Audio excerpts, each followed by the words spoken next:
Hi friends, ಎಲ್ಲರಿಗೂ ನಮಸ್ಕಾರ. ಬನ್ನಿ ಫ್ರೆಂಡ್ಸ್, ಶಾರದಾ ಸೀರಿಯಲ್ನ ಇವತ್ತಿನ ಸಂಚಿಕೆಯಲ್ಲಿ ಏನಾಗ್ತಿದೆ ಅಂತ ನೋಡ್ಕೊಬರೋಣ. ಅದಕ್ಕೂ ಮುಂಚೆ ಯಾರೆಲ್ಲ ನನ್ನ ವೀಡಿಯೋ ನೋಡ್ತಾ ಇದ್ದಾರೆ ಫ್ರೆಂಡ್ಸ್, ಅವರೆಲ್ಲ ಪ್ಲೀಸ್ ಪುಟ್ಟದೊಂದು ಲೈಕ್ ಮಾಡಿ, ಹಾಗೆ ಫಾಲೋ ಮಾಡೋದನ್ನು ಮರಿಬೇಡಿ. ಬನ್ನಿ ಸ್ಟಾರ್ಟ್ ಮಾಡೋಣ.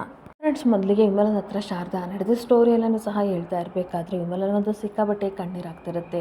ಹಾಗೆ ಕಣ್ಣೀರು ಹಾಕ್ಕೊಂಡು ಹೇಳ್ತಾ ಇರ್ತಾಳೆ, ನಾನೇನು ಕರ್ಮ ಮಾಡಿದ್ದೆ, ಅದರಲ್ಲೂ ನನ್ನ ಮಗ ಒಂದು ಇರುವೆಗೂ ಸಹ ನೋವು ಮಾಡ್ತಾನಲ್ಲ ಅಂಥವನು ತನ್ನ ಅಣ್ಣ ಅಂದರೆ ಮಾವನ್ನ ಅವನು ಎಷ್ಟು ಇಷ್ಟಪಡ್ತಿದ್ದ ಅಂಥವ್ನು ಹೋಗಿ ಮಾವನ್ನ ಶೂಟ್ ಮಾಡ್ತಾನೆ. ಖಂಡಿತ ಇಲ್ಲೇನೋ ತಪ್ಪಾಗಿದೆ. ಆದರೆ ದೇವರು ಏನಕ್ಕೆ ನನ್ನ ಮಗನಿಗೆ ಇಷ್ಟು ಶಿಕ್ಷೆ ಕೊಡ್ತಾ ಇದ್ದಾನೆ? ಹಾಗೆ ನಮ್ಮ ಅಣ್ಣ ಪಾಪ ಒಬ್ಬರ ಜೊತೆ ಗಟ್ಟಿಯಾಗಿ ಮಾತಾಡ್ದವನು ಅಲ್ಲ, ಅಂಥವ್ನಿಗಿಂತ ಶಿಕ್ಷೆ ಕೊಟ್ಬಿಟ್ರಲ್ಲ, ಏನು ಮಾಡೋದು? ಇದನ್ನೆಲ್ಲ ನಾನು ನೋಡಬೇಕಲ್ಲ ಅಂತ ಕಣ್ಣೀರಾಗ್ತಿರ್ಬೇಕಾದ್ರೆ ಶಾರದಾ, ಏನೂ ತಪ್ಪು ಮಾಡಿದೆ ನಮಗೆ ದೊಡ್ಡ ಶಿಕ್ಷೆ ಆಗ್ತಿದೆ ಅಮ್ಮ ಅಂತ ಕಣ್ಣೀರು ಹಾಕ್ಕೊಂಡು ಹೇಳ್ತಾ ಇರ್ತಾಳೆ. ಹಾಗೆ ಮತ್ತು ಶಾರದಾ ಹೇಳ್ತಾ ಇರ್ತಾಳೆ, ಆ ಮನೆಯವ್ರಿಗೆ ನಮ್ಮನ್ನು ಕಂಡ್ರೆ ಇವಾಗ ಬೇರೆ ಆಗಲ್ಲ, ಅದರಲ್ಲೂ ದಶರಥ ಸರ್ಗೆ ಈ ರೀತಿ ಆಗಿದೆಯಲ್ಲ, ನಿಜವಾಗ್ಲೂ ನಮ್ಮನ್ನು ಕಂಡ್ರೆ ಅವರು ಸಿಕ್ಕಾಬಟ್ಟೆ ಕೋಪ ಮಾಡ್ಕೋತಾರೆ ಅಂತ ಅನ್ಬೇಕಾದ್ರೆ, ನೋಡಿ ಅದಕ್ಕೆ ನೀವೇನಕ್ಕೆ ಆ ಮನೆ ಹತ್ರ ಹೋದ್ರಿ, ನಿಮ್ಮನ್ನು ಯಾವತ್ತೂ ಕ್ಷಮಿಸಲ್ಲ ಅವರು ಅಂತ ನಿಮಗೆ ತುಂಬ ಚೆನ್ನಾಗಿ ಗೊತ್ತು. ಆದರೂ ಸಹ ಅಣ್ಣ ನೀವು ಆ ಮನೆ ಮೇಲೆ ಪ್ರೀತಿ ಇಟ್ಕೊಂಡು ಯಾಕೆ ಹಿಂಗೆ ಆಡ್ತಿದ್ದೀರಾ ಅಂತ ಆರ್ತಿ ಕೇಳ್ತಾ ಇರ್ತಾಳೆ. ಹಾಗೆ ಜ್ಯೋತಿಕನ ಜೀವನ ಹಾಳಾಗಬಾರ್ದು ಅಂತ ನೀವು ನೋಡಿ ಯಾವ ರೀತಿ ಕೆಲಸ ಮಾಡಿದರೆ, ಆದರೆ ನಿಮಗೆ ಯಾವ ರೀತಿ ಅವಮಾನ ಮಾಡಿದ್ರು ನೋಡಿ ಅಂತ ಅನ್ಬೇಕಾದ್ರೆ, ಯಾರು ಬೇಜಾರು ಮಾಡ್ಕೋಬೇಡಿ, ಸಿದ್ಧಾರ್ಥ ಸರ್ಗೆ ಏನೂ ಆಗಲ್ಲ, ನಾನು ಖಂಡಿತ ಅವ್ರನ್ನ ಬಿಡಿಸ್ಕೊಬರ್ತೀನಿ ಅಂತ ಶಾರದಾ ಸಮಾಧಾನ ಮಾಡ್ತಾ ಇರ್ತಾಳೆ.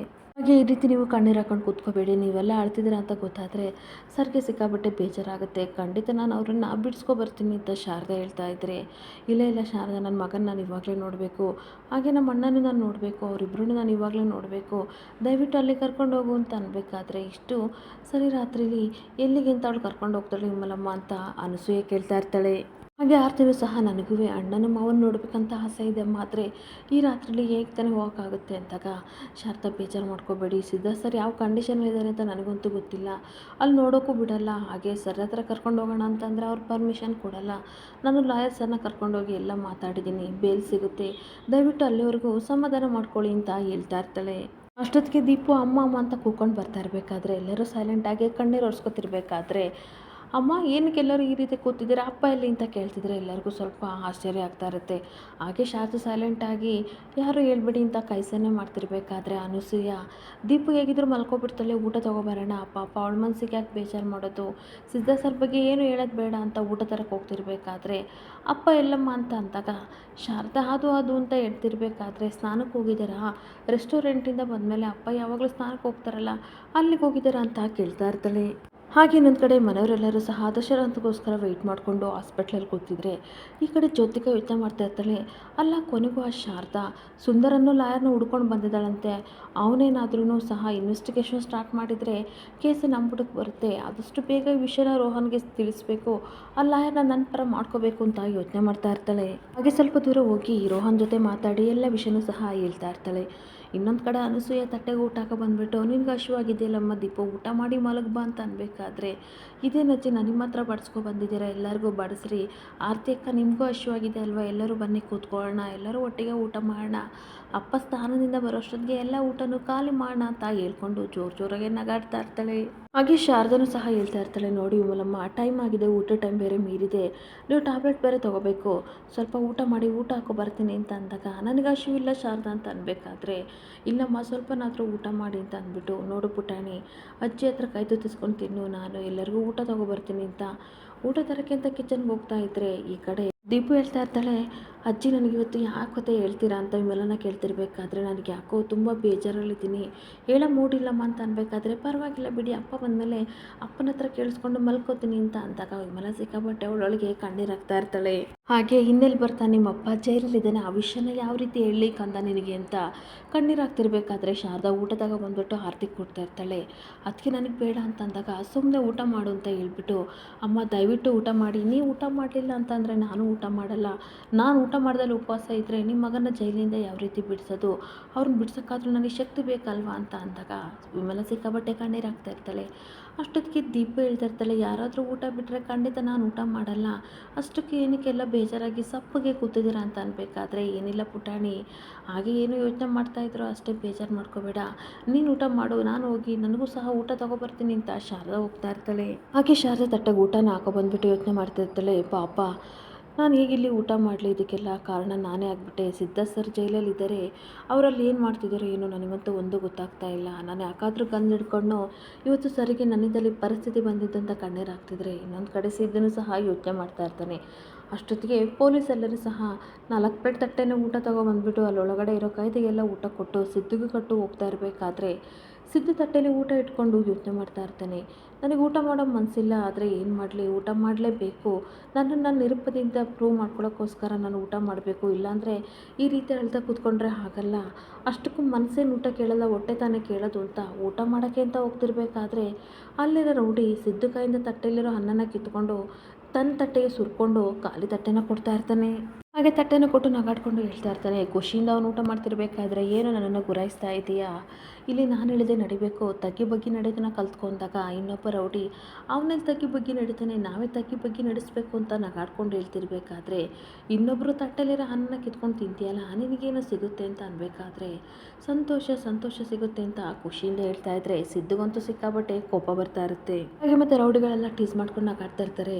ನೀನೇನೋ ದೊಡ್ಡ ರೆಸ್ಟೋರೆಂಟ್ ಇಟ್ಟಿದ್ದಂತೆ, ಅಲ್ಲಿ ತಿಂದು ತಿಂದು ನಿನಗೆ ಚೆನ್ನಾಗಿ ಅಭ್ಯಾಸ ಆಗಿದೆ ಬಿಡು, ಈ ಊಟ ಬೇಡ ಅಲ್ವಾ ಅಂತ ಅನ್ಬೇಕಾದ್ರೆ, ಇನ್ನೊಬ್ಬರಿಗೆ ಊಟ ಕೊಟ್ಟರೆ ಒಳ್ಳೇದೇ ಆಗುತ್ತಂತೆ, ನೀವೇ ತಿನ್ನಿ ನನಗೆ ಬೇಡ ಅಂತ ಸಿದ್ದು ಕೋಪದಲ್ಲಿ ಹೇಳ್ತಿರ್ಬೇಕಾದ್ರೆ, ಏನೋ ದಾನವಾಗಿ ಕೊಟ್ಟಿದ್ದಾನಂತೆ ಕಂಡ್ರು ನೋಡ್ರು ಅಂತ ಟೀಸ್ ಮಾಡ್ತಾ ಇದ್ರಿ. ಸಿದ್ದುಗಂತೂ ಸಿಕ್ಕಾಬಟ್ಟೆ ಕೋಪ ಬರ್ತಿದ್ರೆ, ನಾನು ತಿಂದು ಬಿಟ್ಟಿದ್ದನ್ನ ನೀನು ತಿನ್ಬೇಕಣೋ ಅಂತ ಅಂದಾಗ, ದಾನ ಕೊಡೋದ್ರಿಂದ ಪುಣ್ಯ ಬರುತ್ತಂತೆ, ನೀವೇ ತಿನ್ನಿ ಅಂತ ಸಿದ್ದು ಕೋಪದಿಂದ ಹೇಳ್ತಿರ್ಬೇಕಾದ್ರೆ, ಇದೆಲ್ಲ ನಮ್ಮ ಹತ್ರ ನಡೆಯಲ್ಲ ಮಗ, ನಾನು ತಿಂದ್ಬಿಟ್ಟಿದ್ದನ್ನ ನೀನು ತಿನ್ನಲೇಬೇಕು, ಇಲ್ಲಿ ನಂದೇ ಹವಾ, ನಾನು ಹೇಳ್ದಂಗೆ ನೀನು ಕೇಳಬೇಕಂತ ರೌಡಿ ಹೇಳ್ತಾ ಇದ್ರೆ, ಸಿದ್ದುಗಂತೂ ಸಿಕ್ಕಾಬಟ್ಟೆ ಕೋಪ ಬರ್ತಾ ಇರುತ್ತೆ. ಹಾಗೆ ಇನ್ನೊಂದು ಕಡೆ ಶಾರದನು ಸಹ ತಟ್ಟೆಗೆ ಊಟ ಹಾಕ್ಕೊಂಡು ಸಿದ್ದು ಬಗ್ಗೆ ಯೋಚನೆ ಮಾಡಿಕೊಂಡು, ಅವರು ಅಲ್ಲಿ ಕಷ್ಟಪಡ್ತಾ ಇದ್ರೆ ನಾನಿಲ್ಲಿ ಯಾವ ರೀತಿ ಊಟ ಮಾಡಲಿ, ಅವ್ರು ಊಟ ಮಾಡಿದ್ರಲ್ಲ ಇಲ್ವೋ ಅಂತ ಯೋಚನೆ ಮಾಡಿಕೊಂಡು ಕಣ್ಣೀರು ಹಾಕ್ತಿದ್ರೆ, ಈ ಕಡೆ ಸಿದ್ದು ಸಹ ಶಾರದಾ ನೋಡಿಕೊಂಡು ಜೈಲಲ್ಲಿ ಕಣ್ಣೀರು ಹಾಕ್ತಾ ಇರ್ತಾನೆ. ಹಾಗೆ ಇನ್ನೊಂದು ಕಡೆ ಸುಮಿತ್ರ ದಶರಥ ಸಿಕ್ಕಾಪಟ್ಟೆ ಕಣ್ಣೀರು ಹಾಕಿ ಹಾಕಿ ಹಾಸ್ಪಿಟ್ಲಲ್ಲಿ ಹಾಗೆ ಮಲಗಿರ್ಬೇಕಾದ್ರೆ, ಇನ್ನೊಂದು ಕಡೆ ಜ್ಯೋತಿಕಾ ಅವ್ರನ್ನೆಲ್ಲ ನೋಡಿ ಯೋಚನೆ ಮಾಡ್ತಾ ಇರ್ತಾಳೆ. ಅಲ್ಲ, ಈ ಹಾಸ್ಪಿಟಲ್ ಇವರಿಗೆ ಈ ಥರ ನಿದ್ದೆ ಬರ್ತಿದೆಯೋ ನನಗಂತೂ ಗೊತ್ತಿಲ್ಲ, ಆದರೆ ಈ ಆಳ ಸೊಳ್ಳೆಗಳು ನನ್ನನ್ನೇ ಕಚ್ಚುತ್ತಿದ್ದಾವೆ, ಈ ಕೇಸ್ ಏನಾಗುತ್ತೋ ಅಂತ ನನಗೆ ಸಿಕ್ಕಾಪಟ್ಟೆ ಟೆನ್ಷನ್ ಆಗ್ತಿದೆ. ಇವರೆಲ್ಲ ಆರಾಮಾಗಿ ನಿದ್ದೆ ಮಾಡ್ತಿದ್ದಾರಲ್ಲ, ಏನಪ್ಪ ಮಾಡೋದು? ಒಂದು ವೇಳೆ ಡ್ಯಾಡ್ಗೆ ಎಚ್ಚರಿಕೆ ಆಗಿಬಿಟ್ಟು ಸಿದ್ದು ಎಲ್ಲ ಶೂಟ್ ಮಾಡಿದ್ದು ಅಂತ ಹೇಳಿದರೆ, ಖಂಡಿತ ಎಲ್ಲರೂ ನನ್ನ ಮೇಲೆ ಅನುಮಾನ ಪಡ್ತಾರೆ. ಅಷ್ಟಕ್ಕೂ ಡ್ಯಾಡ್ಗೆ ನನ್ನ ಸ್ವಂತ ಮಗಳಲ್ಲ ಅಂತ ಗೊತ್ತು, ಏನಪ್ಪ ಮಾಡೋದು? ಆ ರೀತಿ ಏನಾದರೂ ಆಯಿತು ಅಂದರೆ ಕಂಬೆಯಿಂದ ನಾನು ರೋಹನ ನಿಂತ್ಕೋಬೇಕಾಗುತ್ತೆ. ಆ ರೀತಿ ಆಗೋಕ್ಕೆ ಬಿಡಬಾರ್ದು, ಹೇಗಾದರೂ ಮಾಡಿ ಇದಕ್ಕೊಂದು ಐಡಿಯಾನ ಮಾಡಲೇಬೇಕು. ಹಾಗೆ ಹಾಸ್ಪಿಟಲಲ್ಲಿ ಏನಾದರೂ ಡ್ಯಾಡ್ ಸತ್ತೋದ್ರೆ ಖಂಡಿತ ಎಲ್ಲರ ಫೋಕಸ್ಸು ಸಿದ್ದು ಮೇಲೆ ಹೋಗುತ್ತೆ. ಅವನನ್ನು ಯಾವುದೇ ಕಾರಣಕ್ಕೂ ಸಹ ಹೊರಗಡೆ ಬಿಡೋದಿಲ್ಲ, ಹೇಗಾದರೂ ಮಾಡಿ ಡ್ಯಾಡ್ ಕತೆನ ಮುಗಿಸ್ಬೇಕು ಅಂತ ICU ಕಡೆ ಸಿಕ್ಕಾಬಟ್ಟೆ ಆಶ್ಚರ್ಯದಿಂದ ನೋಡ್ತಾ ಇರ್ತಾಳೆ. ಹಾಗೆ ನಿಧಾನಕ್ಕೆ ICU ಹತ್ರ ಡೋರ್ ತೊಗೊಂಡು ಒಳಗಡೆ ಬಂದುಬಿಟ್ಟು ದಶರಥನ ಬೆಡ್ ಮೇಲೆ ನೋಡಿಬಿಟ್ಟು, ಏನು ಡ್ಯಾಡ್ ಯಾವ ಚಿಂತೆ ಇಲ್ದಲ್ಲ ಆರಾಮಾಗಿ ಬೆಡ್ ಮೇಲೆ ಮಗು ಥರ ಮಲಗಿದಾರಲ್ಲ, ನೀವು ಪರ್ಮನೆಂಟಾಗಿ ಮಲ್ಕೊಳ್ಳೋ ಥರ ಸೊಲ್ಯೂಷನ್ ನನ್ನ ಹತ್ರ ಇದೆ ಅಂತ ಒಳೊಳಗೆ ಖುಷಿ ಪಡ್ತಾ ಇರ್ತಾಳೆ.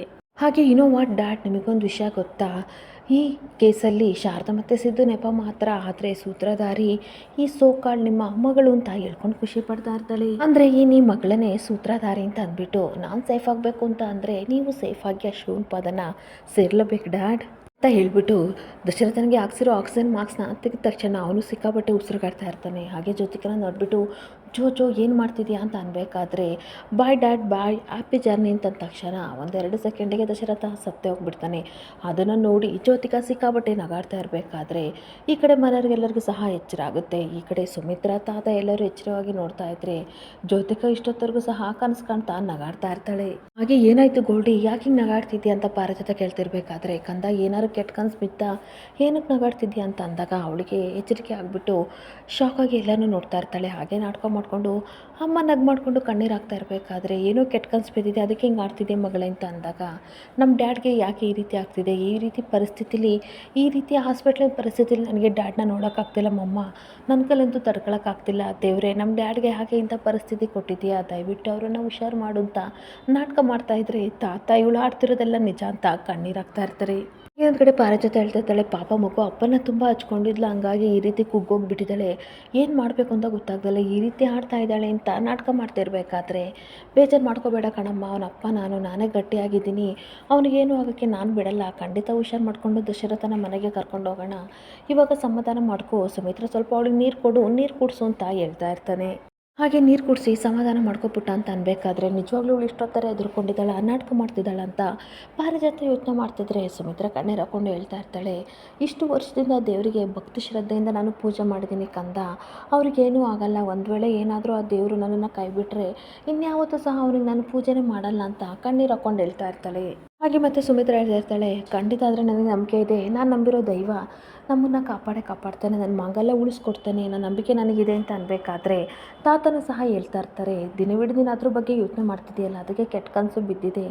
ನಾಳೆ ಎಷ್ಟೊತ್ತಿಗೆ ನಿಮ್ಮಪ್ಪ ಎದ್ದು ಖುಷಿಯಾಗಿ ಎಲ್ಲರ ಜೊತೆ ಮಾತಾಡ್ತಾ ಇರ್ತಾನೆ, ಮನೆಗೂ ಕರ್ಕೊಂಡು ಹೋಗೋಣ ಅಂತ ಅನ್ಬೇಕಾದ್ರೆ ಜ್ಯೋತಿಕನಿಗೆ ಸಿಕ್ಕಾಬಟ್ಟೆ ಶಾಕ್ ಆಗ್ತಾ ಇರುತ್ತೆ. ಹಾಗೆ ಬಾ ಮಗಳೇ ಇಲ್ಲಿ ಬಾ, ಇಲ್ಲಿ ಎಲ್ಲ ಸರಿ ಹೋಗುತ್ತೆ, ನಾನು ಇದನ್ನೆಲ್ಲ ಸರಿ ಮಾಡ್ತೀನಿ ಅಂತ ಜ್ಯೋತಿಕನ ಸಮಾಧಾನ ಮಾಡಿ ಹಾಗೆ ಮಾಡ್ತಾ ಇದ್ರೆ ಒಳೊಳಗೆ ಅವಳಿಗೆ ಸಿಕ್ಕಾಬಟ್ಟೆ ದುಃಖ ಬರ್ತಾ ಇರುತ್ತೆ.